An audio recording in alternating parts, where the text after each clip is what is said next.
नमस्कार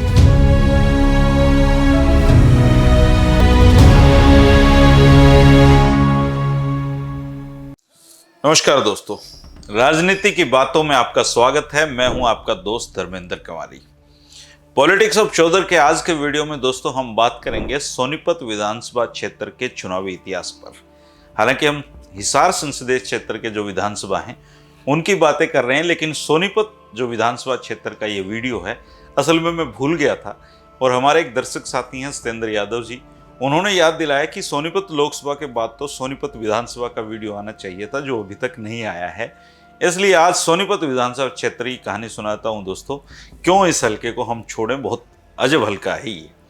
सोनीपत हलके का चुनावी इतिहास 1952 के विधानसभा चुनाव से शुरू होता है।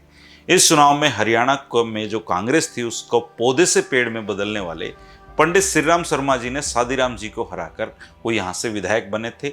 1957 में भी पंडित श्रीराम शर्मा जी यहाँ से विजयी रहे और आजाद प्रत्याशी मनफुल सिंह जी को उन्होंने हराया था। 1962 में दोस्तों जनसंघ के चौधरी मुख्तार सिंह मलिक ने कांग्रेस प्रत्याशी चौधरी रामधन को पराजित करके यहाँ से जीत दर्ज की थी। 1967 में कांग्रेस के मोहनलाल ठक्कर ने विजय हासिल की थी और इस बार उनके सामने हारने वाले जनसंघ के प्रत्याशी चौधरी मुख्तार सिंह मलिक थे।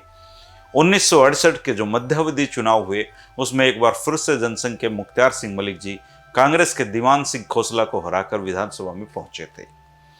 1972 में कांग्रेस के चिरंजीव लाल शर्मा जी की यहां से एंट्री होती है और उन्होंने जनसंघ के वासुदेव को हराया था। इसके अगले 3 विधानसभा चुनाव में देवीदास जी का डंका सोनीपत में बजता है और सोनीपत में जीत की हैट्रिक वो लगाते हैं। एक तरीके से कहें तो आज तक सोनीपत के सबसे सफल विधायक देवीदास जी हैं और उनके नाम ही जीत की हैट्रिक है। पिछले दिनों वो एक्सपायर हुए हैं।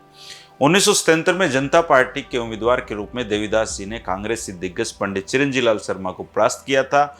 1982 में वो जनता पार्टी के उम्मीदवार थे और इस दफा उन्होंने कांग्रेस के मोहनलाल को पराजित कर दिया था। 1987 में तो देवीलाल जी की आंधी ही चल रही थी और इस आंधी में कांग्रेस के श्यामदास मुखीजा को हराकर देवीदास जी अपना किला बचाने में सफल रहे थे। 1991 में कांग्रेस के श्यामदास मुखीजा ने उनकी जीत पर ब्रेक लगा दिया और इस चुनाव में देवीदास जी तीसरे नंबर पर पहुंच गए।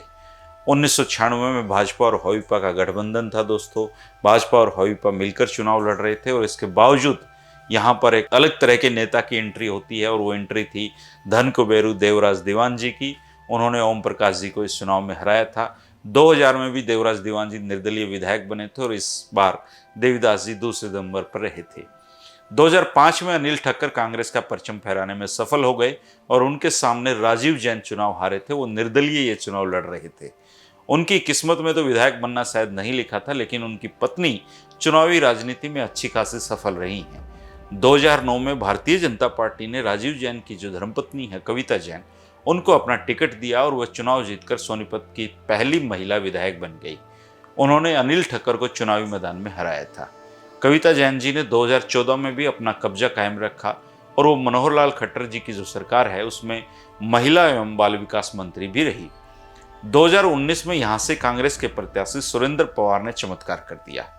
उन्होंने ब्राह्मण बनियों और पंजाबी सीट मानी जाने वाली सोनीपत हलके में जो जीत दर्ज की वो अपने आप में एक अनोखी बात है दोस्तों।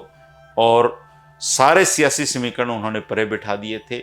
उनके पंवार गोत्र की वजह से सोनीपत से जो बाहर के लोग हैं अधिकतर ये समझते हैं कि सुरेंद्र पवार जी जाट समुदाय से आते हैं, लेकिन ऐसा नहीं है। वो उनका जो समुदाय है वो दूसरा है, वो तेली जाति से हैं और मुस्लिम तेली हैं वो। और इस सीट पर 3 बार ब्राह्मण, 1 बार जाट, 8 बार पंजाबी और 2 बार बनिया समुदाय से विधायक चुने गए हैं।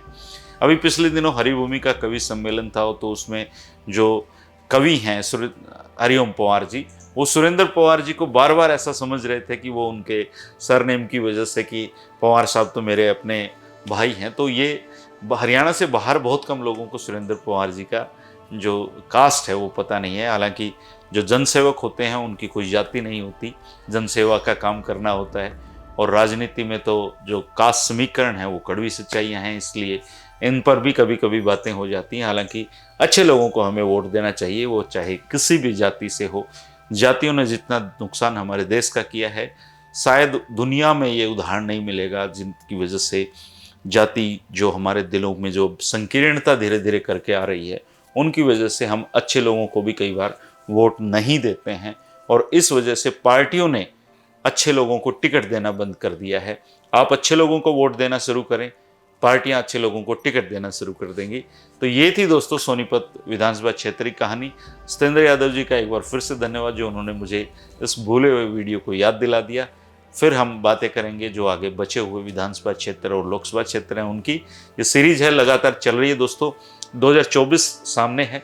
सोनीपत का आकलन आप जरूर कमेंट करके मुझे बताएं कि 2024 में सोनीपत का जो अगला विधायक है कौन बन सकता है, कौन सी पार्टी यहाँ से चुनाव जीत सकती है। शुक्रिया, नमस्कार।